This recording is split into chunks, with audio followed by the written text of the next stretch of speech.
स्वागत है आप सभी का अपना एमपी आप देख रहे हैं। आपके साथ मैं पुनीत और भोपाल से इस वक्त की सबसे बड़ी खबर आपको दे रहे हैं। बीजेपी चुनाव प्रबंधन समिति की बैठक कल होने वाली है। एक तरफ मुख्यमंत्री आज रवाना हो रहे हैं दिल्ली के लिए, दिल्ली जाएंगे, और दूसरी तरफ बीजेपी चुनाव प्रबंधन समिति की बैठक कल होने वाली है और उम्मीदवारों के नामों पर यहां मंथन किया जाएगा। बैठक के बाद केंद्र को नाम की लिस्ट भेजी जाएगी और 1 से 2 अक्टूबर को उम्मीदवारों के नामों का ऐलान कर दिया जाएगा। बैठक में सीएम शिवराज और वीडी शर्मा शामिल होंगे। नरेंद्र सिंह तोमर और सुहास भगत भी बैठक में मौजूद रहेंगे। कैलाश विजयवर्गीय भी बैठक में शामिल होने वाले हैं। तो ये एक बड़ी खबर इस वक्त आपको बता रहे हैं। कल बैठक ये बुलाई गई है, तो ये अब तैयारी, चुनाव की तैयारी अंतिम रूप में, प्रत्याशियों का नाम तय किया जाएगा, लिस्ट भेजी जाएगी दिल्ली और कल ये बैठक होगी। उसके पहले मुख्यमंत्री शिवराज सिंह चौहान दिल्ली रवाना हो रहे हैं और दिल्ली में नेताओं के साथ बैठक करेंगे, वो चर्चा करेंगे और चुनाव को लेकर तो बैठक होगी, तो फीडबैक भी दिया जाएगा कि कहां मैदान में, किस विधानसभा में कैसी परिस्थिति है पार्टी की। अनुराग हमारे सहयोगी हमारे साथ लाइव जुड़े हुए हैं, उनसे बात करते हैं। अनुराग, जल्द ही औपचारिक रूप से ऐलान कर दिया जाएगा। मुख्यमंत्री पहले ही कह चुके हैं कि जो हमारे प्रत्याशी हैं वो काम तो कर रहे हैं मैदान पर उतरकर, लेकिन अब उन्होंने ये खबर भी आ रही है कि कल एक बैठक होगी और 1 से 2 तारीख को औपचारिक रूप से ऐलान कर दिया जाएगा। बिल्कुल पुनीत, देखिए बीजेपी के 25 सीटों पर नाम लगभग तय हैं और मुख्यमंत्री शिवराज सिंह चौहान भी इस बात का जिक्र कर चुके हैं कि उनके प्रत्याशी लगभग तय हैं, यानी कि 25 सीटों पर उन्हीं चेहरों को बीजेपी अपना उम्मीदवार बनाएगी जो कांग्रेस से दल बदल करके बीजेपी में शामिल हुए। लेकिन औपचारिक ऐलान इसका करना बाकी है और इसके अलावा जो 3 से 4 सीटें हैं जहां पर बीजेपी को अपने उम्मीदवार तय करना है, इसको लेकर ये बैठक कल बुलाई गई है। चुनाव प्रबंध समिति की ये बैठक होगी जिसमें पार्टी के तमाम बड़े नेता जुटेंगे। उसमें उन 3 से 4 सीटों को लेकर मंथन होगा जहां पर अभी पार्टी को उम्मीदवारों के नाम का ऐलान करना है और जिन सीटों पर पार्टी ने नाम तय कर लिए उसकी औपचारिक घोषणा करना भी बाकी है। तो इन्हीं तमाम नामों को लेकर बीजेपी की बैठक होगी और उसके बाद पार्टी हाईकमान को एक नामों का पैनल भेजा जाएगा और उसके बाद खबर इस बात को लेकर है कि 1 से 2 अक्टूबर के बीच में बीजेपी अपने उम्मीदवारों के नाम का ऐलान कर देगी। तो कुल मिलाकर कांग्रेस जहां 24 सीटों पर अपने उम्मीदवारों के नाम का ऐलान कर चुकी है, वहीं बीजेपी ने अभी तक आधिकारिक रूप से किसी उम्मीदवार के नाम का ऐलान नहीं किया और इसी को लेकर कल होने वाली बैठक के बाद पार्टी औपचारिक रूप से उम्मीदवारों के नाम का ऐलान कर देगी। एक बात और अनुराग, की कांग्रेस की तरफ से जिस तरीके से नामों का ऐलान किया गया और उसके बाद कहीं ना कहीं नाराजगी कार्यकर्ताओं की कुछ जगहों पर देखने को मिली, बीजेपी को भी क्या इसी बात का डर था, जबकि मुख्यमंत्री कह चुके हैं कि हमारे तो प्रत्याशी जो है मैदान में काम कर ही रहे हैं और फिर भी प्रत्याशियों के नामों का ऐलान आधिकारिक रूप से ना होना, कहीं ना कहीं नाराजगी का डर भी सता रहा था बीजेपी को अंदर अंदर। पुनीत, देखिए बीजेपी ने डैमेज कंट्रोल बहुत पहले कर लिया था जब सिंधिया के साथ तमाम पूर्व विधायक कांग्रेस छोड़कर बीजेपी में शामिल हुए थे। उसके बाद ग्वालियर, चंबल के अलावा कई इलाकों से विरोध के सुर जरूर उठे थे और इसी को डैमेज करने की कोशिश में बीजेपी बीते कुछ दिनों से जुटी थी। चाहे वो सांची सीट पर गौरीशंकर शेजवार हो, उनको मनाने के लिए पार्टी नेताओं को लगाया गया था। इसके अलावा ग्वालियर, चंबल में जयभान सिंह पवैया को मनाने के लिए कई बार बीजेपी के प्रदेश अध्यक्ष वीडी शर्मा पहुंचे थे, कई पार्टी के बड़े नेता पहुंचे थे उनको मनाने के लिए और उसके बाद वो चुनाव प्रचार करते हुए नजर भी आए। तो बीजेपी ने काफी पहले से ही डैमेज कंट्रोल का प्लान पर काम करना शुरू कर दिया था, लेकिन अब बीजेपी के अंदर उम्मीदवारों के नाम का आधिकारिक ऐलान होने के बाद कोई बड़ा बवाल मचेगा इस तरह से संभावना कम जताई जा रही है, क्योंकि जितने असंतुष्ट नेता थे उनको या तो मना लिया गया है या फिर वो बीजेपी का से दल बदल करके कांग्रेस में शामिल हो चुके हैं। तो बीजेपी को अब सिर्फ उन सीटों पर मंथन करना है जिन सीटों पर विधायकों के निधन के बाद सीटें खाली हुई हैं, क्योंकि एक बड़ा दारोमदार ज्योतिरादित्य सिंधिया के ऊपर भी है। ग्वालियर, चंबल में किसी चेहरे को या पूर्व विधायक को बदलना है तो इसका फैसला सिंधिया को करना है। तो कल ज्योतिरादित्य सिंधिया भी इस बैठक में शामिल हो सकते हैं। चलिए, बहुत बहुत शुक्रिया अनुराग आपका इस जानकारी के लिए। तो कल बीजेपी चुनाव प्रबंधन समिति की बैठक है और इसमें कई बड़े नेता शामिल होने वाले हैं। 1 से 2 तारीख को ऐलान हो जाएगा, ये कहा जा रहा है। इधर सीएम शिवराज सिंह चौहान आज दिल्ली जाने वाले हैं। दिल्ली जाकर केंद्रीय नेतृत्व से मुलाकात करेंगे। साथ ही में जो स्थिति है, जमीनी स्थिति, उसके बारे में नेताओं को अवगत कराएंगे कि पार्टी की स्थिति कैसी है मैदान में। उम्मीदवारों की सूची पर भी मंथन यहां पर भी हो सकता है। प्रधानमंत्री से मुलाकात हो सकती है। आत्मनिर्भर मध्य प्रदेश के रोड मैप समेत कई और अहम मुद्दे इस चर्चा में या मुलाकात में शामिल हो सकते हैं जो प्रधानमंत्री से मुलाकात होगी।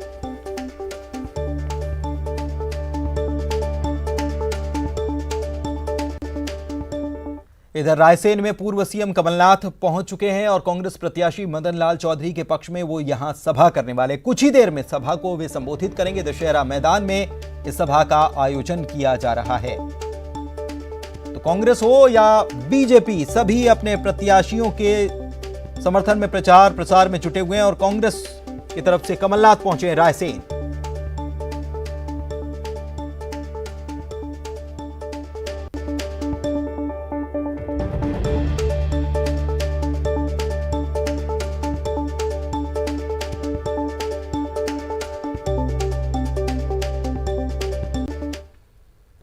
उपचुनाव की तारीखों का ऐलान आज हो सकता है। चुनाव आयोग आज इनका ऐलान कर सकता है। आज एक बड़ी बैठक 11 बजे से चल रही है चुनाव आयोग की और ये जारी है अभी भी। मध्य प्रदेश में 28 सीटें हैं जहां पर उपचुनाव होना है और इनमें से 25 सीटें कांग्रेस के विधायकों का बीजेपी में शामिल होने के बाद खाली हुई थी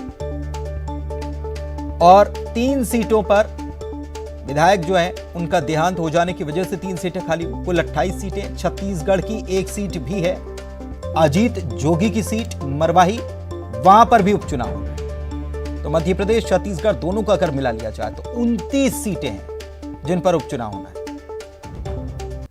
और आज रणभेरी बजने की पूरी संभावना है। इसको लेकर आज चुनाव आयोग प्रेस कॉन्फ्रेंस कर सकता है। अशरफ हमारे सहयोगी हमारे साथ जुड़े हुए हैं दिल्ली से, उनसे जानकारी लेते हैं और पूछते हैं कि अशरफ, ये बताइए कि उपचुनाव का ऐलान होना है ये माना जा रहा है, मीटिंग अभी चल रही है, कब तक मीटिंग चलेगी और क्या प्रेस कॉन्फ्रेंस की जाएगी चुनाव आयोग की तरफ से?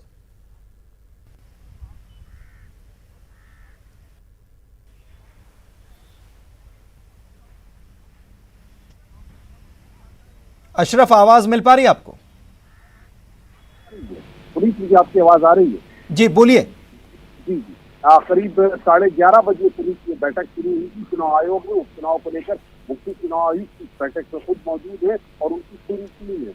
जो आपत्ति अलग अलग राज्यों ने कराई थी, कोरोना है और स्थानीय मुद्दे हैं, स्थानीय राज्यों की दिक्कतें हैं कि हम चुनाव नहीं करा सकते अभी, तो उनकी समीक्षा की जा रही है कि कैसे चुनाव कराए जा सकते हैं, क्या तैयारियां हैं। तो जहां दिक्कतें थी उस दिक्कतों को हल करने के लिए बैठक है और करीब 1:30 बजे या 2। पुनीत, मुझे आपकी आवाज आ रही है? मुझे जी करीब 11:30 बजे पुनीत ये बैठक शुरू हुई थी चुनाव आयोग में। उपचुनाव को लेकर मुख्य चुनाव आयुक्त इस बैठक में खुद मौजूद हैं और उनकी पूरी टीम है। जो आपत्ति अलग अलग राज्यों ने कराई थी कि कोरोना है और स्थानीय मुद्दे हैं, स्थानीय राज्यों की दिक्कतें हैं कि हम चुनाव नहीं करा सकते अभी, तो उनकी समीक्षा है। और एक लोकसभा सीट है जो इतनी बड़ी संख्या में एक साथ अलग अलग राज्यों में चुनाव कराना चुनाव आयोग के लिए दिक्कत है और वो भी तब जब कोरोना काल चल रहा हो, क्योंकि पहली बार चुनाव आयोग कोरोना के दौरान चुनाव कराने जा रहा है। तो इसके लिए सबसे बड़ी चुनौती निष्पक्ष चुनाव कराने के कोरोना के दौरान निष्पक्ष चुनाव कराना है और कोरोना में सब स्थिति बनी रहे। जो स्वास्थ्य मंत्रालय के जो गाइडलाइंस है उनका पालन किया जाए और जो SOP चुनाव आयोग के जारी किए उसका पालन हो, ये भी सुनिश्चित कराना चुनाव आयोग की जिम्मेदारी होगा। चुनाव आयोग के सामने एक बहुत बड़ी चुनौती है और इस कोरोना काल में चुनाव कराना और उम्मीद यही की जा रही है कि जब बैठक खत्म होगी तो चुनाव आयोग अलग अलग राज्यों के लिए तारीखें ऐलान कर सकता है और हो सकता है मध्य प्रदेश और छत्तीसगढ़ में, क्योंकि यहाँ पे बहुत ज्यादा नहीं है, छत्तीसगढ़ में एक सीट है, मध्य प्रदेश की 28 सीटें हैं, तो हो सकता है कि यहाँ पर एक ही चरण में चुनाव करा दिया जाए और चुनाव की तारीखें ये जो बिहार विधानसभा चुनाव है हो सकता है इनके कुछ एक साथ हो या अलग अलग, लेकिन संभावना ये है कि चुनाव के नतीजे 10 नवंबर को ही आएंगे उस बिहार विधानसभा चुनाव के साथ। भले ही आप मतदान जो है अलग अलग तारीखों में करें, लेकिन उपचुनाव के जो नतीजे होंगे वो संभावना यही व्यक्त की जा रही कि 10 नवंबर को होंगे। तो अब से कुछ ही देर बाद, यानी मान लीजिए जाए कि 1 से 1.5 घंटे के अंदर सस्पेंस खत्म हो सकता है उस चुनाव को लेकर के कब और 3 तारीखों में चुनाव कराया जाएगा। बहुत बहुत शुक्रिया, आप नजर बनाए रखें। बहुत बहुत शुक्रिया अशरफ आपका इस जानकारी के लिए। और इस बीच एक बड़ी खबर आपको बता दें, दिल्ली में प्रधानमंत्री से मुख्यमंत्री मुलाकात करने वाले। शाम 5:15 बजे मुख्यमंत्री शिवराज सिंह चौहान प्रधानमंत्री से मुलाकात करेंगे। पीएम आवास में उनकी मुलाकात होनी है। केंद्रीय मंत्री संतोष गंगवार से भी मुलाकात करने का उनका कार्यक्रम है। इसके अलावा केंद्रीय मंत्री सदानंद गौड़ा से भी उनकी मुलाकात होने वाली है। तो दिल्ली जा रहे हैं और दिल्ली जाने के दौरान इस दौरे में बहुत सारा काम मुख्यमंत्री निपटाएंगे। और इसके अलावा प्रधानमंत्री से मुलाकात भी उनकी होनी है। 5:15 बजे उनके आवास पर, प्रधानमंत्री के आवास पर मुलाकात होगी और केंद्रीय मंत्री संतोष गंगवार से मुलाकात का कार्यक्रम है। केंद्रीय मंत्री सदानंद गौड़ा से भी उनकी मुलाकात होने वाली है। और इसके अलावा चुनाव को लेकर भी चर्चा की जाएगी।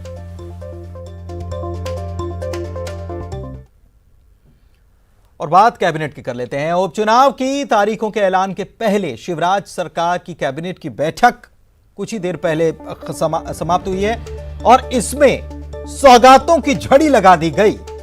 चुनाव को देखते हुए शिवराज कैबिनेट में उपचुनाव वाली सीटों को लेकर बड़े फैसले किए गए। अस्पतालों के उन्नयन को लेकर कैबिनेट में मंजूरी दी गई। गोहद, गैरतगंज, बदनावर, सुसनेर, आगरमालवा, इछावर, सिलवानी में अस्पतालों में बिस्तरों की संख्या बढ़ाने और साथ ही सांची में एक नया प्राथमिक स्वास्थ्य केंद्र बनाए जाने को मंजूरी मिली है। जबलपुर, मुरैना के जौरा और बड़ा मलहरा में सिंचाई परियोजना को मंजूरी दे दी गई। शिवराज कैबिनेट ने बड़ा फैसला लिया। परिवहन निगम के कर्मचारियों को लंबित वेतन दिया जाएगा।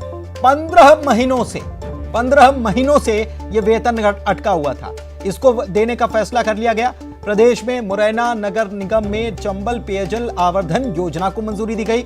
17,000 पटवारियों को लैपटॉप देने का फैसला कर लिया गया। कंप्यूटराइजेशन योजना के तहत पटवारियों को लैपटॉप दिए जाएंगे। इसके अलावा जो फैसला काफी पहले सरकार ने आश्वासन दिया था, अब उस पर मुहर लगी है कि यात्री बस संचालन में बस मालिकों को टैक्स में छूट भी दी जाएगी। अब फैसला हुआ है। कैबिनेट की बैठक के बाद प्रदेश के मंत्री नरोत्तम मिश्रा ने बताया कि प्रदेश के पिछड़ा वर्ग आयोग को संवैधानिक दर्जा देने का फैसला कर लिया गया है। आयोग में केंद्र की तरह अधिकार देने का फैसला हुआ है और इसमें एक अध्यक्ष, उपाध्यक्ष समेत 3 सदस्य नियुक्त किए जाएंगे। आयोग को अधिकारियों को बुलाने का अधिकार भी होगा और कृषक कल्याण योजना के तहत किसानों को हर साल 10,000 रुपए भी दिए जाएंगे, जिसमें से 4,000 रुपए राज्य की तरफ से और 6,000 रुपए केंद्र की तरफ से दिए जाने की योजना है।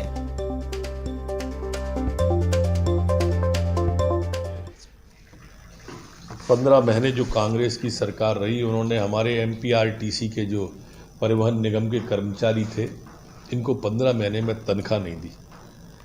आज मध्य प्रदेश कैबिनेट ने तय किया है कि वो 15 महीने से जो लंबित वेतन भुगतान इनका पड़ा हुआ है, इन सबको अब भुगतान करने का प्रस्ताव को आज कैबिनेट में जो आया था उसे अनुमोदित किया गया। मध्य प्रदेश धर्मशास्त्र राष्ट्रीय विधि विश्वविद्यालय जबलपुर के भवन के निर्माण हेतु भी आज मंजूरी प्रदान की गई है। चर्चा इस विषय की भी हुई कि इसे विधि विभाग को दिया जाए, जो कि अभी लंबित है। इसी तरह से मुरैना के जौरा विकासखंड में आसान बैराज पर सिंचाई योजना को आज मंजूरी दी गई है। ये लंबे समय से जौरा में लंबित योजना है। इससे बहुत बड़ी के बाद आपका स्वागत है। और एक बड़ा बयान सामने आया है। विधायक रामबाई का बयान आया है कि उपचुनाव में बसपा को जिताने की उन्होंने अपील कर दी है। जनता एक बार फिर से बीएसपी की सरकार बनाए। 15 सीट जीतने पर बीएसपी अपनी सरकार बनाए। किसान कर्ज माफी पर भी रामबाई बोली है, किसानों का कर्जा माफ हुआ है, वो ये भी कह रही है। मैं आपके माध्यम से जनता जनार्दन से एक निवेदन करना चाहती हूँ कि अगर जनता चाह लें तो एक बार हमारी बीएसपी के लिए ज़रूर जिताएं, फिर मैं बताऊंगी कि सरकार क्या होती है। क्या बताएंगे आप? क्या होती है सरकार? क्या सरकार फिर हम ही बताएंगे। आपने कुछ रणनीति तो बनाई होगी कि क्या बताओ? रणनीति हमारी सरकार है, चाहे कांग्रेस नहीं कर पाई, बीजेपी नहीं कर पाई, वो बसपा करके दिखाएगी। बिल्कुल दिखाई, क्या दिखाएगी? बहुत कछु, जैसे आज नौजवानों के लिए दिक्कत है, बेरोजगार फिर रहे, कई काम ऐसे हैं जो सिर्फ घोषणाएं होती हैं और काम नहीं होते। ये काम तो फिर देखिए, कर्ज माफ तो हुआ है भैया, मैं झूठ नहीं बोल सकती, कर्ज माफ तो हुआ है। क्योंकि मैं खुद अपने ज़िले की बात कर रही हूँ, हमारे साथ सभी किसान भाई हैं ये लोग, ऐसा नहीं है कि ये सब किसान ही खड़े हुए हैं साथ में, कर्ज माफ हुआ है। हम लोग 15 में से चुनाव 15 सीटें जीते, 15 में सरकार बना लेंगे। दीदी आप किंग मेकर की भूमिका, भाई जिसको नहीं है आपके पास तो कैसे बना लेंगे? क्यों? मतलब बसपा के लिए आपको फिर तो मेन इलेक्शन थोड़ी है ये, तो नहीं तो बाई-इलेक्शन भाई है। जब जिसको सरकार बनाने होगी तो सीएम तो हमारी पार्टी का बनेगा ना। 28 में कैसे बन जाएगा, वही तो मैं पूछना चाह रही हूँ। अरे हम साथ में बनावे वाले थे, आप 28 की बात कर रहे हैं, जब हम लोग साथ थे। तो रामबाई का बयान आपने सुना कि कह रही हैं कि जनता एक बार फिर से बीएसपी की सरकार बनाए, 15 सीट जीतने पर बीएसपी सरकार बना लेगी और मुख्यमंत्री भी हमारा होगा। अब आपको अगली खबर की तरफ बढ़ते हैं और आपको पिटाई की 2 तस्वीरें दिखा रहे हैं।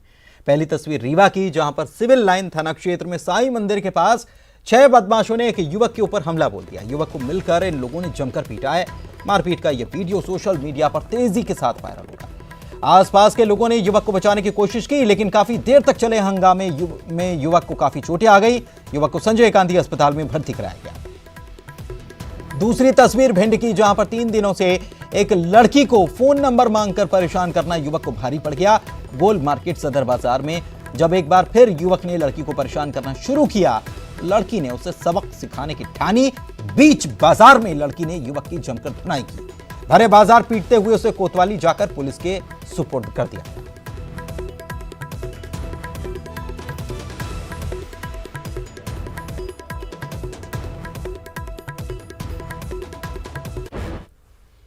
दमोह में लापरवाही के चलते एक वृद्धा की मौत हो गई। 10 दिनों बाद मामले का सीसीटीवी सामने आने के बाद लापरवाही का खुलासा हुआ। दरअसल पथरिया थाना क्षेत्र स्टेशन रोड के किनारे अधूरे नाले में असंतुलित होने के चलते एक वृद्धा गिर गई। महिला घंटों तक यहीं पड़ी रही और आसपास के लोगों को इसकी खबर तक नहीं लग पाई। घंटों तक नाली में पड़े रहने के चलते वृद्ध महिला की मौत हो गई। 10 दिनों के बाद जब सीसीटीवी फुटेज देखा गया तो ये पता चला कि किस तरीके से अगर नाली अधूरी नहीं रहती तो शायद ये घटना भी नहीं होती। देखिए तस्वीर।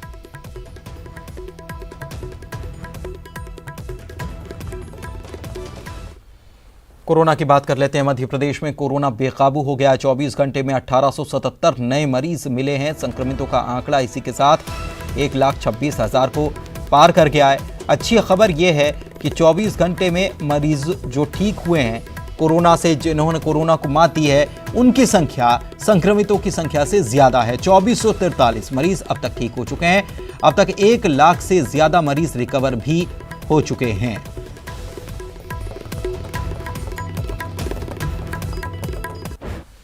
उपचुनाव से पहले अब शिवराज सरकार पर दबाव बनने लगा है। एक और अतिथि विद्वानों ने सरकार को आचार संहिता लगने से पहले उनकी मांगों को पूरा करने की चेतावनी दे डाली और जल्द ही ये सब पूरे परिवार के साथ सीएम निवास और उच्च शिक्षा मंत्री के निवास के बाहर धरना देने की तैयारी में भी हैं।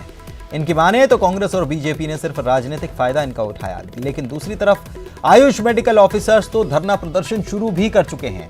जल्द से जल्द नियुक्ति की मांग को लेकर ये सब प्रदर्शन करने में जुटे हैं। 9 महीने से इनकी नियुक्ति अटकी है। आयुष मेडिकल अधिकारी, STLS और लैब टेक्नीशियन समेत करीब 1300 पदों पर प्रदेश भर में नियुक्ति की जाए।